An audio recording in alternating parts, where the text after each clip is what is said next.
옆에 있는 분들하고 인사 나누시기 바랍니다. 복음은 전혀 모자라지 않고 완전한 비밀입니다. 우리는 이 땅에 살아가는 동안에 염려거리가 많습니다.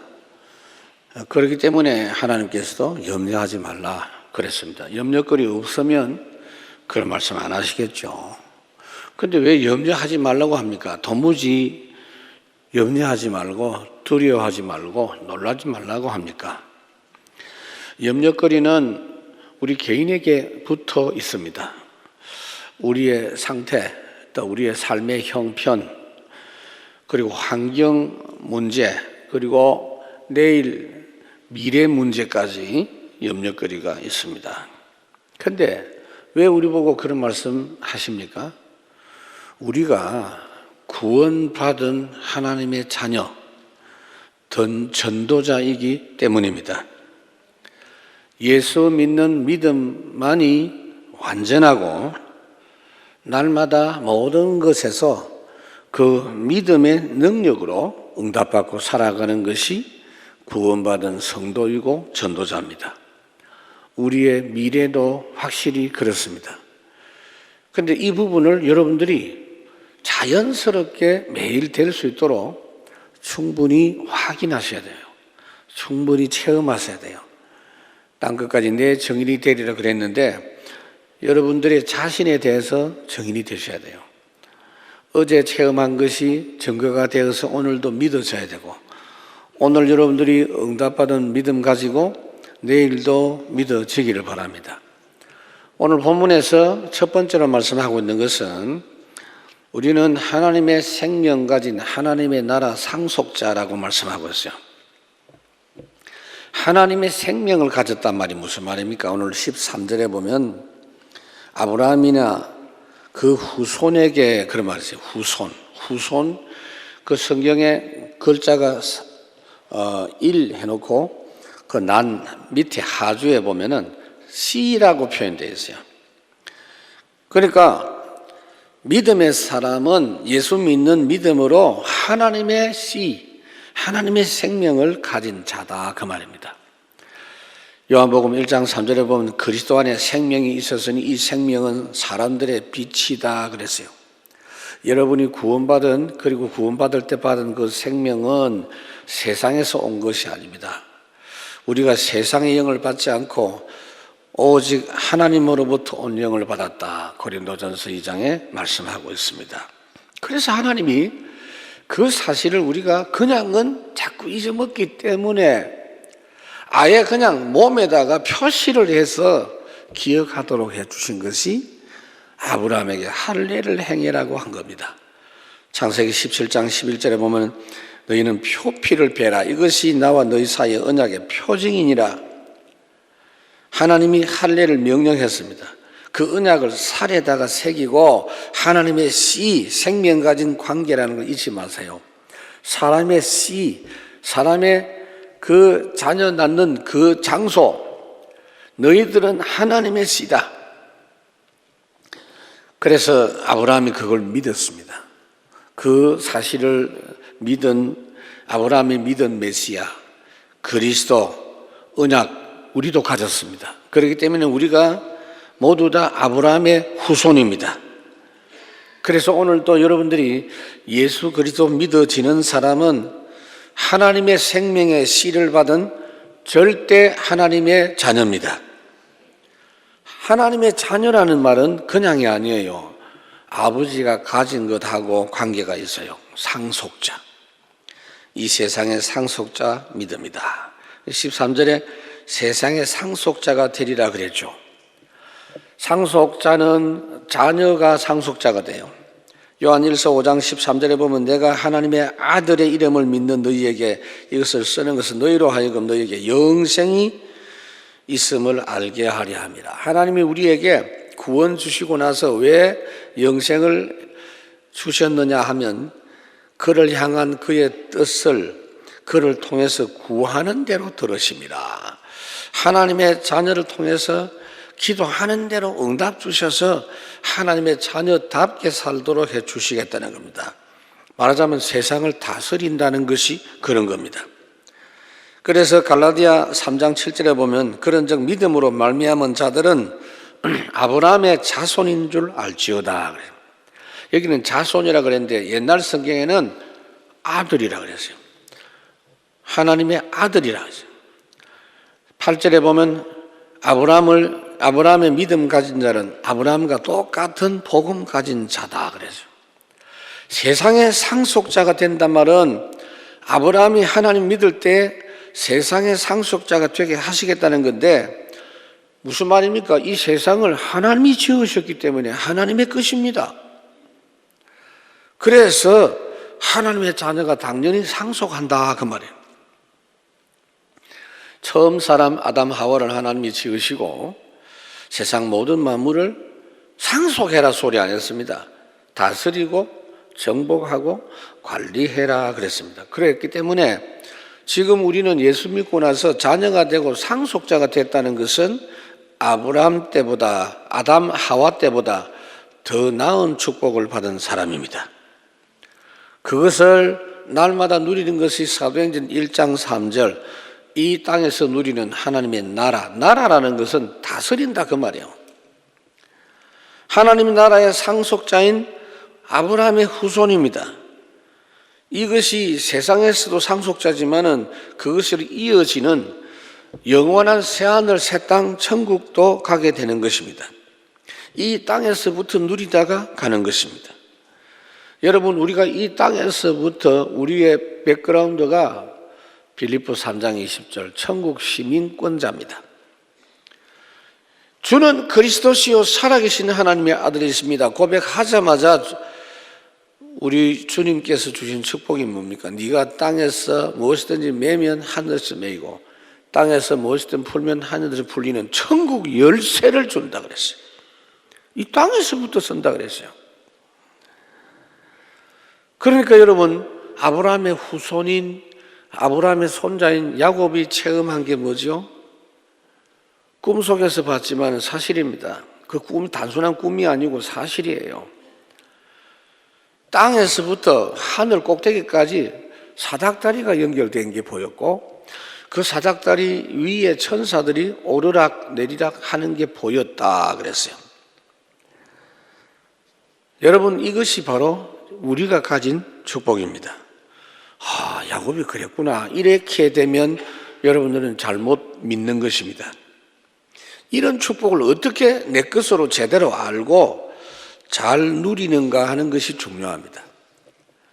예를 들어서 여러분 아버지가 재벌이고 부자인데 자식이 모자래가지고 아버지에게 필요한 거 달라고 하면 줄 텐데 아버지는 무서운 사람이야 이렇게 생각하고 아버지 사랑을 오해하고 아버지하고 관계를 잘 못 누려서 남의 집에 가가지고 빌리고 얻어먹고 고아처럼 지내고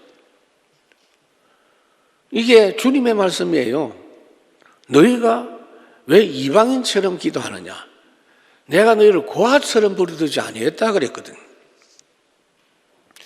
세상의 상속자라는 말은 주인이라는 말입니다. 주인. 상속이라는 말은 임시로 빌려준다는 게 아니고 네 것이다 그 말이에요.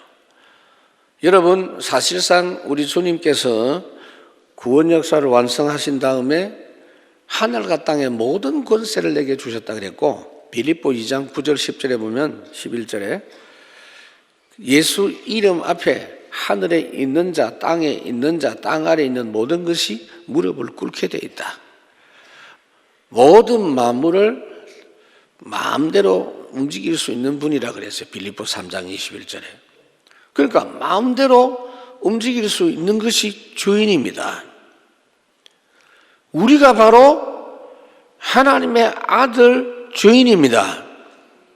그런데 사람들이 이 은혜 누리는데 익숙하지를 못해요. 런던의 어떤 큰 부자가 실제 있었던 일인데요. 크리스마스 때 옛날 이야기죠 물론. 자기가 작정을 했어요. 이 추운 겨울에 가난한 사람들이 얼마나 힘들까. 한 500가정을 선택해서 석탄 우리로 말 같으면 연탄 한 반 톤씩 보내기로 했어요. 한 연탄 500장 보낸다고 생각하시면 되겠죠. 500가정에. 그리고 보낼 명단을 연탄 공장에 주었는데 문제는 배달 과정에서 생각지도 못했던 일이 벌어졌다는 겁니다. 그 집집마다 가서 노크하고 연탄 500장 받으십시오라고 하니까 사람들마다 기절초풍합니다. 안 받겠다는 거예요. 그냥 연탄 한 장, 두 장 새끼 줄에 끼워가지고 사서 떼는 형편인데 우리 그거 안 받는다는 거예요. 아니 그냥 공짜라 하니까 그런 게 없다는 거예요. 분명히 갖다 놓고 나중에 돈 달라고 할 것이 뻔하다는 거예요. 이래가지고 결국은 배달을 못하고 돌다가 어떤 집에 갔는데 과부가 사는 집인데 놓고 해서 연탄 500장 준다 하니까 할렐루야 하면서 받더래요. 왜 받는지 물어봤어요. 안 그래도 내가 지금은 연탄이 다 떨어져 가지고 하나님께 기도했는데 하나님이 천사를 보내서 이렇게 응답을 줬군요. 그래서 그 집에 500장이 아니고 2000장을 주고 왔대요. 2000장 더 이상은 쌓을 수가 없어가지고 실제 있었던 그런 일입니다. 왜 그렇습니까? 그런 은혜를 받아본 일이 없어요. 대가 의식에만 숙달된 사람들입니다. 그런데 그냥 주려는데 믿고 받아주는 사람이 없어요. 그 고작 연탄 그거 몇 장 그것조차도 받는 데 익숙하지를 못한데 하물며 영원한 생명을 하나님이 은혜로 주시고 영원한 후사 되게 하신다고 하는데 이거 믿기만 하면 준다고 하는데 잘 안 받아들여요. 저도 신앙생활 하시는 분들을 보면은 남의 도움 없이 착실하게 자수성가하고 성실하게 공부해서 성공한 사람들이 하나님은 잘 안 믿어요. 대체적으로 보면. 그래가지고 내가 힘으로 살 수 있을 것 같으면 모르는데 그렇게 안 됩니다. 아브라함은 아예 행위로서는 구원받을 자격이 없고 응답받을 자격이 없습니다. 하나님이 믿으면 된다라고 말씀하시니까 그걸 약속으로 하는 것을 아브라함이 믿을 때에 하나님이 그 믿음을 의로 여기시고 그 다음에 한 번 믿음으로 끝나지 않습니다. 계속해서 믿을 수 있도록 하시고 믿음 또 주시고 힘을 계속 주셨습니다. 여러분, 우리가 바로 이 땅에서 하나님의 나라의 증인으로 살아야 되기 때문에 하나님의 나라와 이 세상 다스릴 주인이요 상속자입니다. 여러분들이 불신앙하지 마시기 바랍니다. 여러분들 자신의 상태를 오늘 말씀을 통해서 확인하시길 바랍니다. 요한복음 15장 16절에 보면 내가 너희를 택한 것이 아니고 너희가 나를 택한 것이 아니고 내가 너희를 택한 것이다 그랬어요. 그 이유는 내 이름으로 아버지께 기도해서 무엇이든지 구하는 대로 다 받도록 하겠다 그랬어요. 결국은 뭐냐면은 구원 주신 것이 상속자 되게 하시겠다는 겁니다. 오늘 당장 지금 이걸 누리시길 바랍니다. 우리가 그냥 어떤 자격의 조건에 따라서 상속되는 게 아니고 은혜에 속한 믿음의 상속자입니다. 그런데 이런 말을 하는데도 불구하고 집에 가면요 그래도 뭔가 해야 된다 이 생각을 합니다. 뭔가 하나님이 요구하시는 것이 있을 거다 이 생각이 자꾸 나요. 우리 체질이. 뭘 해야 된다고 하는 그게 바로 율법 아닙니까? 그럼 율법은 그럼 하나님 왜 주셨어요? 율법은 하나님의 진노를 이루는 것이다 그랬어요. 14절에 보면 만일 율법에 속한 자들이 상속자이면 믿음은 헛것이고 또 약속은 파기되고 율법은 진노를 이루게 한다 그랬어요. 만약 율법 열심히 지켜서 구원받을 수 있고 하나님의 상속자가 될 수 있다고 한다면 예수님 오실 필요가 없습니다. 또 우리 믿는 믿음도 헛된 겁니다. 하나님의 약속하고 우리가 아무 상관없습니다. 그래서 오늘 15절에 뭐라고 합니까? 율법의 역할은 죄가 무엇인지 어느 정도인지 알 수 있도록 하는 겁니다.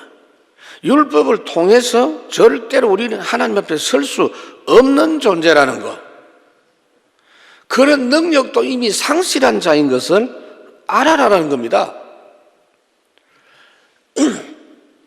하나님 앞에 범죄하면 어떻게 됩니까? 창세기 2장 17절 반드시 죽는다 그랬어요. 정령 죽으리라. 그래서 범죄하고 모든 사람이 하나님의 영광에 이르지 못하는 죄를 범했다 그랬어요. 에베소 2장 1절에도 너희의 허물과 죄로 죽었었다 그렇게 말씀을 하고 있어요. 그래서 하나님은요, 복음을 통해서, 율법을 통해서 뭘 깨닫다고 하느냐? 너가 안 되니까 얼른 복음 받아들여라, 그 이야기입니다. 여러분 한번 따져봅시다. 하나님 주신 율법 중에 우리가 여러분 잘 아는 십계명 있잖아요. 십계명 지어놓으니까 또 집집마다 또 십계명을 또 적용해가지고 부부 십계명, 자녀 십계명, 뭐 사업 십계명, 그런 거 좀 하지 마세요. 십계명 여러분 지킬 수 있는 게 있나요? 제1계명부터 한번 따져볼까요? 제1계명이 뭐냐? 내 앞에 다른 신을 내게 두지 말라 하시니라 그랬어요. 여러분 다른 신이 뭡니까? 우상숭배 아니에요. 하나님보다 더 사랑하는 것이 우상숭배입니다. 골로새 3장 5절에 보면은 탐하는 것, 탐심, 그게 우상숭배다 그랬습니다. 하나님보다 더 사랑하고 하나님보다 더 좋아하는 것이 벌써 우상숭배인데, 여러분들은 막 수십 번 범했다고 합시다. 막 적게 범했다고 치고 안 돼요. 1계명 이미 어겼습니다. 아예 처음부터 안 되는 인생인 것을 확인하고 율법을 주셨습니다. 그런데 그것도 모르고 미련스럽게 율법을 자꾸 붙잡고 있으면 하나님의 진노만 쌓게 되는 것이다. 그래서 하나님은 아예, 사실상은 율법은 나중에 주셨고요, 복음을 먼저 주셨다고요. 먼저 주신 복음을 자꾸 무시해버리고 뭘 하려고 하니까, 그래 한번 해봐라 이래가지고 율법 주신 거예요. 하나님을 떠난 인생은 처음부터 틀린 생각할 수밖에 없어요. 처음부터. 그래서 하나님 떠난 아담 하와가 처음부터 틀린 생각하고 무화과 나무 이파리로 엮어서 자기 수치를 가지고 죄 문제 해결할 수 있겠다고 생각했습니다. 하나님은요, 그런 아담 하와에게 처음부터 복음의 옷을 입혀주셨어요. 창세기 3장 21절. 짐승의 피가 묻은 가죽옷을 입혀주었어요. 말하자면 복음 안 믿으면 소용없어요. 예를 들어서 수녀 한 명이 평생 모든 사람이 감탄하고 감동할 정도로 남을 위해서 좋은 일하고 헌신했다고 하더라도 복음 모르는 그 헌신은 무화과 이파리 헌신밖에 안 돼요. 그게 종교 헌신입니다. 이게 다 그래요. 아담의 후손인 가인이 처음부터 율법 붙잡았다니까. 예배를 처음부터 종교적인 예배를 드리려고 했어요. 그게 우리 체질에 맞거든요. 창세기 4장 3절에 보면. 아니, 자기 정성을 드려야 되지 그러잖아요. 자기 농사한 것 가지고 곡식을 하나님께 바쳤다고요. 잘못 가르치는 사람은 너희들 예배 시간에 떠드는 그게 가인의 예배야, 그렇게 말하는데, 떠드는 게 어떻게 가인의 예배입니까? 가인은 안 떠들었어요. 예배 정성껏 드렸어요. 그런데 그게 바로 무화과 나무 이파리요. 곡식 제사. 아무리 이야기해도 못 알아들어. 결국 실패했는데, 실패하고 나니까 더 화가 나고 동생 죽이고, 그렇게 화만 냈지 그것까지 이해를 못하는 사람이 됐습니다. 여러분 오해하지 마세요. 예수님께서도 처음부터 우리에게 복음으로 초청하셨어요. 수고하고 무거운 짐진 자들아 다 내게로 오라. 내가 너를 쉬게 하겠다. 너희들 지금 하고 있는 그거 다 버리고 나한테 새로 배우라. 그래. 지금도 주님은 복음으로 우리를 초대하고 있어요. 계시록 3장 20절에 뭐라고 합니까? 내가 문 밖에서 두드리니 마음 문 열고 나하고 만나자라고 말씀하고 있어요. 그래서 복음과 구원과 함께 주신 것이 상속자입니다. 16절에 보면 이러므로 상속자가 되는 그것이 은혜에 속하기 위하여 믿음으로 되나니 이는 그 약속을 그 모든 후손에게 굳게 하려 하심이라. 율법에 속한 자에게뿐 아니라 아브라함의 믿음에 속한 자에게도 그러하니 그랬어요. 여러분, 하나님의 상속자가 되는 것은 그 상속의 내용이 너무나 엄청나게 크기 때문에 사람의 능력으로는 아무도 감당할 수가 없어요. 이 땅에서 우리 땅 몇 평 사는 것도 쉽지가 않잖아요. 그러면 하물며 영원한 하나님의 나라를 상속받는 것이 사람의 힘으로 되겠습니까? 절대 불가능하죠. 그래서 은혜로 주시겠다는 겁니다. 은혜에 속한 상속자다. 노력으로 상속한 게 아니다. 그냥 무료로 주시려고 하는 거다. 그러니까 그 은혜에 속하려고 하면 믿음밖에 없다 그 말이에요. 여러분 이사야 55장 1절에 보면 너희 목마른 자들아 물로 나오라. 돈 없는 자도 오라. 너희는 와서 사 먹되 값없이 돈 없이 와서 포도주와 젖을 사라. 사라는 말을 두 번이나 했어요.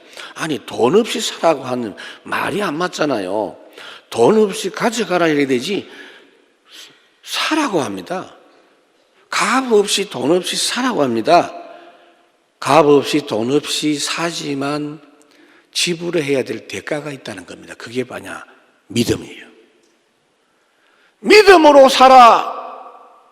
믿음 가지고 살아 그 말이에요. 요한복음 6장 54절 내 살을 먹고 내 피를 마시는 자는 영생을 가졌고 마지막 날에 그를 다시 살리리니 그랬어요. 약속이에요. 믿으세요.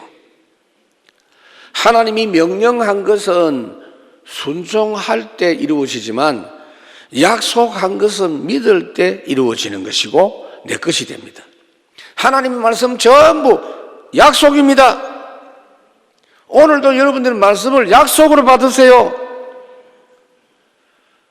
약속으로 믿고 하나님의 은혜 속에 들어가고 은혜의 상속자가 되는 것이다 그 말이에요. 그렇다면 이 아브라함의 믿음과 우리의 믿음은 어떤 관계가 있느냐? 아브라함이 믿어야 할 하나님의 약속이 17절에 있어요. 기록된 바 내가 너를 많은 민족의 조상으로 세웠다 하심과 같으니 그가 믿은 바 하나님은 죽은 자를 살리시며 없는 것을 있는 것으로 부르시는 이시니라. 여러분 하나님이 지금요 아브라함에게 희한한 약속을 하셨죠. 아브라함아 내가 믿으면 돈을 주겠다 이러면요 별 감동 없어요. 아브라함 왜요? 이미 아브라함은 큰 부자입니다. 이 말씀 하실 때 아브라함은 부자라고요. 그 집안에 재산 관리하는 사람도 있는데 가병만 318명이에요. 그러니 그 가족하고 다 치면은 한 2,000명 안 되겠나 싶어요. 네가 믿으면 양 5만 마리 주겠다. 그러면 아이고 하나님 현재 있는 것만 해도 많습니다. 별 감사가 없을 건데 하나님이 뭐라고 합니까? 나이 99세 때 내가 너에게 큰 민족을 이루도록 자녀를 주겠다. 네 후손이 하늘의 별 바다의 모래같이 많아질 것이다. 그래서 줄 테니까 아예 이름부터 바꿔라. 지금 아직까지 자식 한 명도 없어. 그런데 이름부터 바꿔라. 열국의 아버지 아브라함이라고 해라. 그 창세기 17장 5절에서 6절에 말씀하고 있습니다. 아브라함으로 바꿔라. 그 다음에 또 보면은 네 아내 이름도 사라라 하지 말고 사례 열국의 음이라고 바꿔라. 번성할 것이고 많은 민족이 너 후손을 통해서 태어날 것이다. 처음에는 안 믿었는데 이 말씀을 자꾸 듣는 중에 믿어졌고 나중에는요 명령하신 대로 17장 27절의 창세기 할례를 행했어요. 믿고 할례를 행했어요. 그래. 여러분 지금 아브라함이 99세라서 늙어서 의심할 수도 있습니다. 그런데 본문에 보면요 그냥 믿은 게 아니고 모세가 이 성경을 기록하면서 아브라함에 대한 기록을 하면서 모세가요 성경 주석을 달았어요.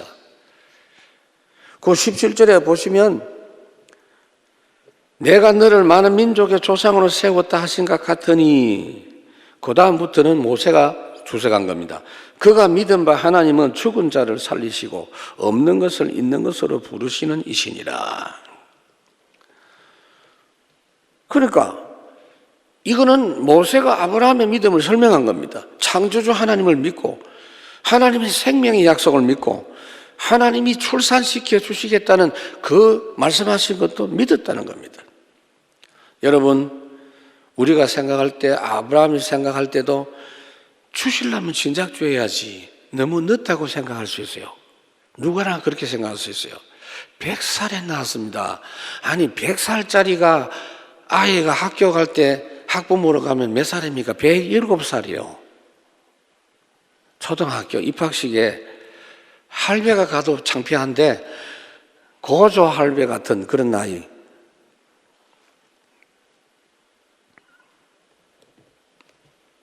그래서 창세기 21장 9절에 보면 이스마엘이 놀렸다 그랬어요. 돌잔치 할 때 놀렸어요. 이삭 돌잔치 할 때 그 놀리는 게 일리가 있잖아요. 아이고 네가 지금 늦게 태어나가지고 언제 자식 구실할 수 있겠냐. 아버지는 저 할배인데 할배가 언제 학구역 노릇 하겠노. 이렇게 놀렸어. 그런데 놀린 그놈은 쫓겨났어요. 그리고는 보란듯이 하나님은 아브라함을 175세까지 살게 해가지고 100살에 낳은 자식이 결혼할 때까지 장가 다 보내고 마누라 장례까지 다 치르고 새 마누라까지 얻어가 자식까지 낳다가 갔다니까. 늦기는 뭐 늦어요. 18절에 보면은 아브라함이 바랄 수 없는 중에 바라고 믿었다 그랬죠.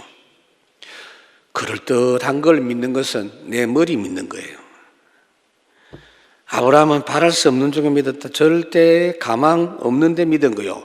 절대 불가능, 절대 가능. 요즘 메시지 나오죠? 하나님은 가능합니다. 그래 놀라운 것은 여러분 오늘 이 내용을 붙잡아야 돼요. 한 번 믿음으로 끝나지 않습니다. 정확하게 여러분 믿음 가지고 계속 붙잡으면요 그 믿음은 점점 강해집니다.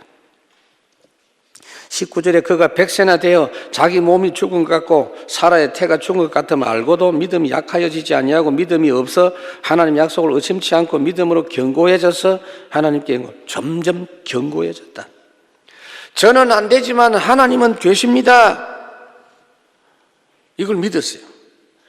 전능하신 하나님은 어떻게 하실 수 있으면 우리에게 길이 막혔을 때 오히려 하나님은 일하실 때입니다. 이제는 다 끝나버렸다.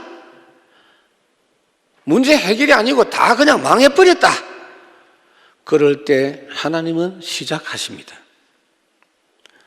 성경에 그런 예가 너무나 많습니다. 이스라엘 백성들이 지금 홍해 앞에 가기까지는 잘 갔는데 진퇴양난돼서요. 앞에는 홍해요. 뒤에는 애국 군대가 추격해서 다 죽이려고 합니다.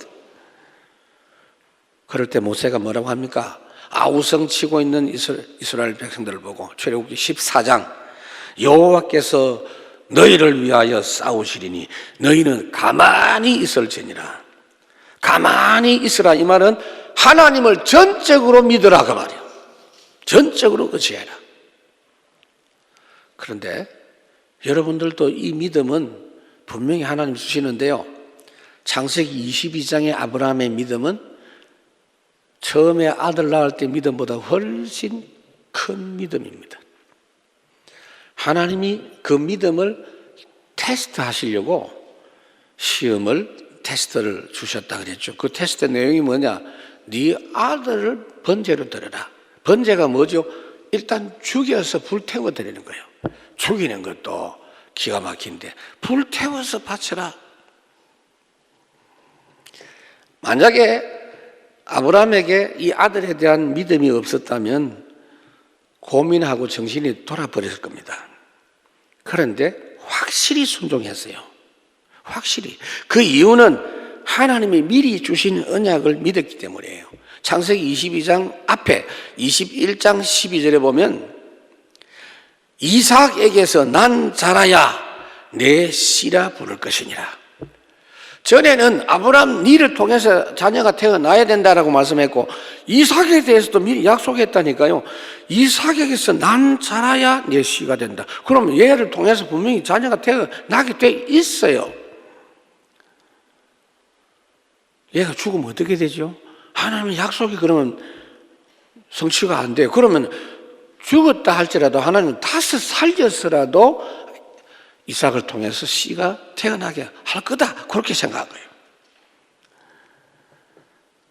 그러니까 이 상황은 완전히 딱 하나님의 약속의 말씀만 믿은 겁니다. 그래서 그때부터는 어떻게 합니까? 불신앙하고 하나님 말씀을 거역할 수 있는 모든 가능성을 완전히 없애버립니다. 첫째, 부인하고 인원 안 합니다. 인원이 되겠어요? 사라는 직접 그런 말씀 하나님께 못 들었어요. 그러니까 차이가 나죠. 그때 나이가 아브라함 나이가 한 117세 됐어요. 그 부인이 틀림없이 이 영감이 노망했구나. 그럴 가능성이 많다는 걸 아브라함이 알고 아예 부인한테 말 안 했어요. 하나님의 말씀이 확실할 때는 인원이 필요 없어요. 확실하기 때문에 모를 때 인원하는 거지. 그 다음에 두 번째 보면 제사 번제로 드리기 위해서 모리아 산까지 가면서 종들, 머슴들을 데리고 갔어요. 그런데 영어 성경에 보면 영어 성경이 여러 가지 종류가 있는데 NIV 성경에는요 그냥 servant, 종이라고 돼요. 종. 그런데 NASB라든지 킹 제임스라든지 다른 성경에 보면요 young man, 청년 이렇게 되어 있어요. 그냥 종이 아니고 젊은 청년. 그럼 어떻게 되겠죠? 만약에 얘들을 데리고 와서 같이 번제 드리는 데까지 올라가면 어떻게 되겠죠? 그 힘센 놈들이 말릴 거 아닙니까? 방해하게 뻔한. 그래서 아예 산 밑에 머물러 있으라 그럽니다. 그러면서 그들에게 뭐라고 합니까?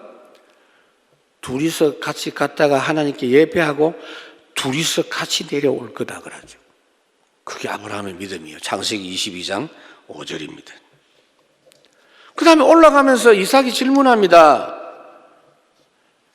아버지, 풀도 있고 나무도 있는데 양이 없네요. 그러니까 아브라함이요 응격결에 대답한 게 아니에요. 그건 하나님이 예비해 놓으실 거다. 그렇게 말했어요. 근데 그거는 일단 위기를 모면했다 할지라도 정작 번제로 드릴 그 상황이 중요합니다. 17살이면요 117살 아버지보다는 확실히 힘이 셉니다. 맞죠? 17살이면 고2, 고3이라니까요. 고2, 고3들이 저 골목 뒤에서 담배 피우고 있기 때문에 내가 가다가 나 도망갔다니까. 내가 구정하려고 안 하고. 내가 얻어맞아요, 잘못하면. 옛날 같으면 내가 이 자식들아 이럴 건데 내가 만약에 한마디 했다면 어디서 가면서 나를 때릴 것 같아가지고 내가 갔다니까. 그 애들이 고등학생이요. 이해가 안 되면 우리 고등부 아이들을 보라니까요. 내보다 키 크고 다 힘세요. 17살짜리를 어떻게 결박하고 할 수 있겠어요? 그런데 잘 보세요. 이삭은요 역시 언약의 아들이에요. 결박을 할 때 아마 물었겠죠. 아버지 왜 이러십니까? 양 잡는다면서요. 그러니까. 그때 아마 틀림없이 말했을 것입니다. 그게 바로 히브리서 11장 17, 18, 19절입니다. 그러니까 하나님이 나한테 이미 말했다. 너는 죽어도 하나님은 살아날 거다. 살려주실 거다. 네 몸에서 난 자가 네 씨가 된다고 했기 때문에 너는 반드시 죽어도 살아난다. 안 죽는다 소리 안 했을 거예요. 왜? 진짜 아브라함이 죽이려고 칼을 찔렀다니까. 하나님이 막았어요. 급한 분이 하나님이 쓰다 했어요. 하나님이. 만약에 1초라도 늦었으면 찔렸을 거예요. 그래서 뭐라고 했죠?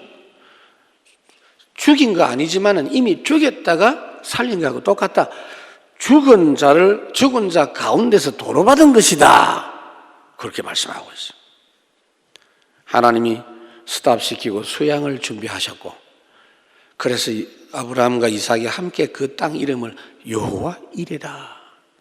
평생 잊을 수가 없었겠고, 특히 이삭은 꿈에도 잊지 못하는 사건입니다. 이거 보세요. 처음에는 나이가 많은 자기 몸에 자식 낳는 것도 안 믿어졌는데 이제는요, 태어난 자식 죽이라고 하는데도 믿어집니다.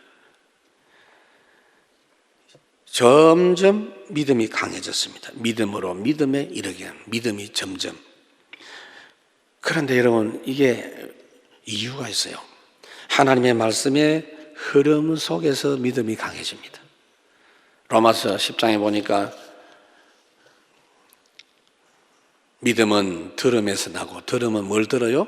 사람의 말이 아니고 하나님의 말씀을 들음으로 난다.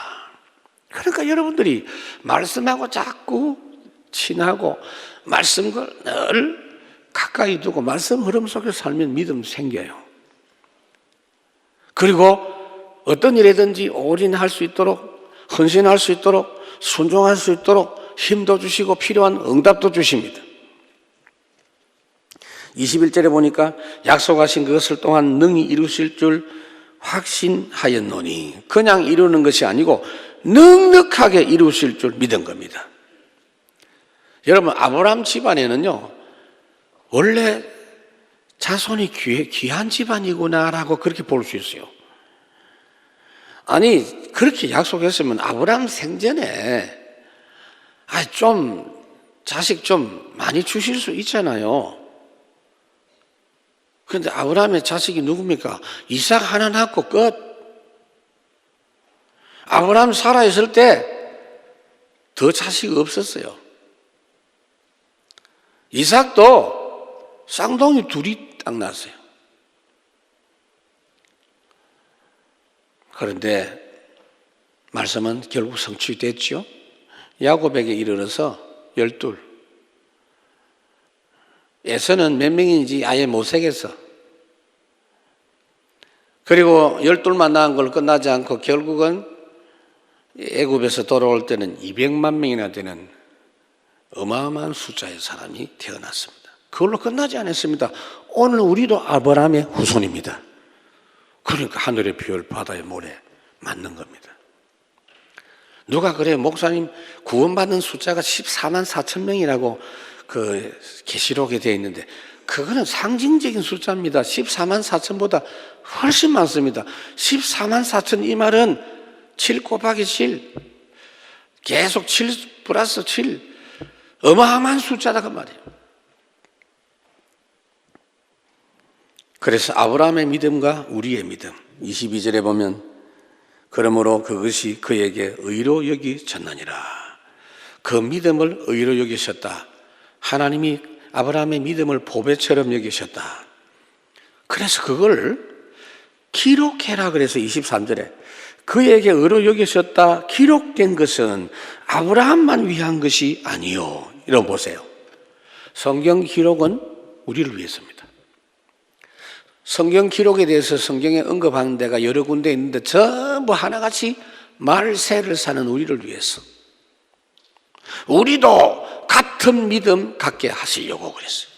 24절에 보면 의로 여기심을 받을 우리도 위함이니 곧 예수 우리 주를 죽은 자 가운데서 살리신 이를 믿을지니라. 믿는 자니라. 예수님이 날 위해 죽으시고 예수님이 날 위해 부활하신 것을 하나님이 하셨다. 그걸 믿는 믿음 가질 때 하나님은 그 믿음을 보시고 영생과 생명과 상속자의 은혜를 주신다. 그런데 25절에 다시 한번 그걸 설명합니다. 우리가 믿어야 될 내용, 바울이 그토록 말하는 나는 그리스도의 십자가 부활. 두 가지입니다. 예수는 우리가 범죄한 것 때문에 십자가에 내줌이 되고 또한 우리를 의롭다 하시기 위하여 살아나셨느니라. 예수 그리스도 십자가의 죽으심을 믿을 때 내 죄가 완전히 소멸됩니다. 또한 예수 그리스도의 부활하심을 믿을 때 우리가 의로운 자가 됩니다. 왜냐? 예수님이 나를 위해서 죽으시고 나를 위해서 살아나셨기 때문입니다. 지금 우리 믿음은요, 아브라함보다 더 확실한 믿음입니다. 그렇게 믿음을 가져야 돼요. 예수님 오시기 2000년 전 아브라함도 예수 믿었다 그랬어요. 요한복음 8장 56절. 예수님이 직접 말씀했어요. 너희 조상 아브라함이 2000년 전 사람이지만 나의 때 볼 것을 즐거워하다가 보고 기뻐하였다 그랬어요. 지금 예수님은 2000년 전 예수님이 아닙니다. 다 이루시고 지금 내 안에 계시고 나와 함께 항상 함께 하시면서 증거 주셔서 증거 가진 전도자로 살게 해주시는 주님이십니다. 그런데 왜 못 믿습니까? 오늘 믿음 회복하세요. 오늘 말씀 이번 주 내내 확실히 붙잡고 묵상하고 믿음 가지시기 바랍니다. 말씀을 맺습니다. 아브라함이 실패했을 때가 있고 승리했을 때가 있어요. 제가 분석해 본 결과 이유가 있어요. 언제 실패했고 언제 승리했느냐? 하나님의 말씀 우선순위, 그게 기준입니다. 창세기 14장 17절 18절에 보면요, 여러분들이 아시는 장면이 나옵니다.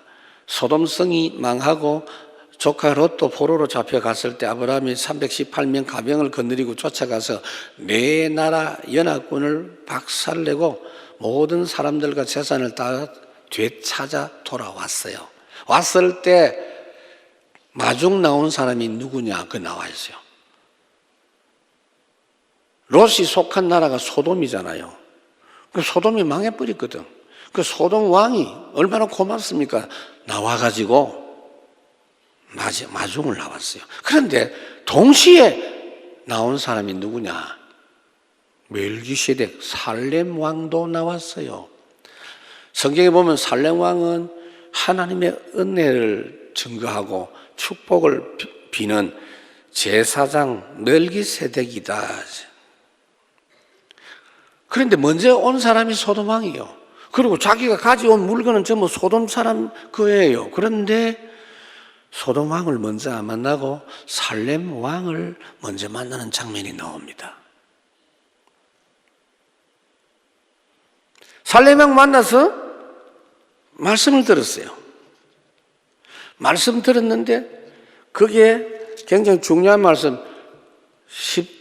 14장 18절 22절 18절 아브라함이 소돔 왕에게 이르되 천지에 살렘 왕 멜기세덱이 떡과 포도주를 가지고 나왔으니 지극히 높으신 하나님의 제사장이었다 그랬죠. 그래서 그 하는 말이 22절에도 보면은 소돔 왕에게 지극히 높으신 하나님 여호와께서, 그러니까 살렘 왕에게 들은 메시지 그대로 마음에 담고 소돔 왕에게 말할 때 그대로 말합니다. 메시지 받은 대로. 나는 털까만큼도 네가 주는 거 필요 없어. 네가 나한테 주놓고는 내가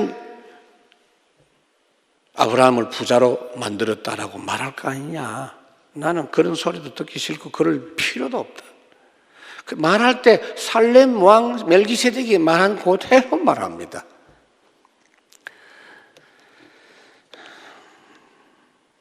날마다 항상 주시는, 먼저 주시는 말씀을 받으시기 바랍니다. 그게 성공 비밀입니다.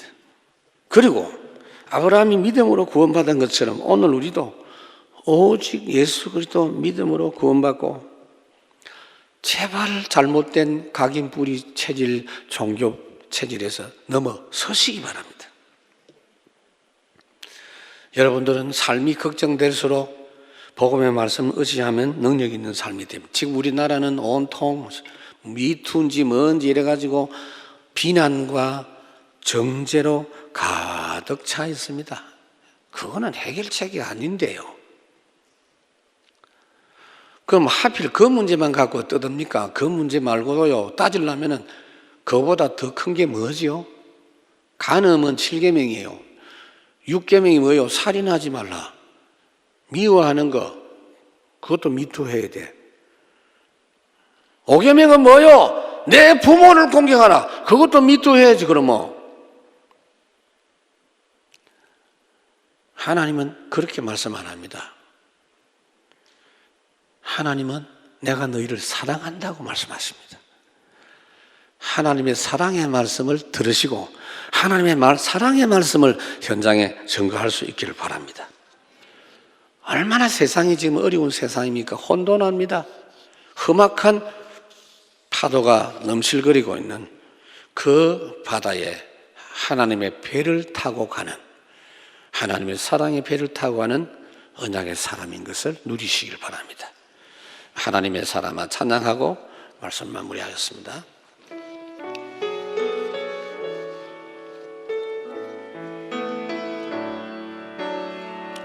세상의 큰 바람, 어떤 고난이 있어도 하나님의 배를 탔음을 너 잊지 말아라. 세상의 큰 소리, 어떤 유혹이 있어도 하나님의 세밀한 음성 너 듣고 이겨라. 하나님은 세상을 보며 탄식하나.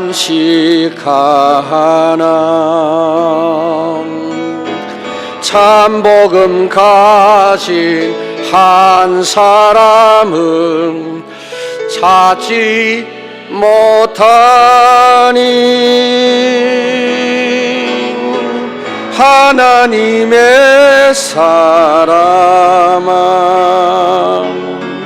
은혜 안에 강하라.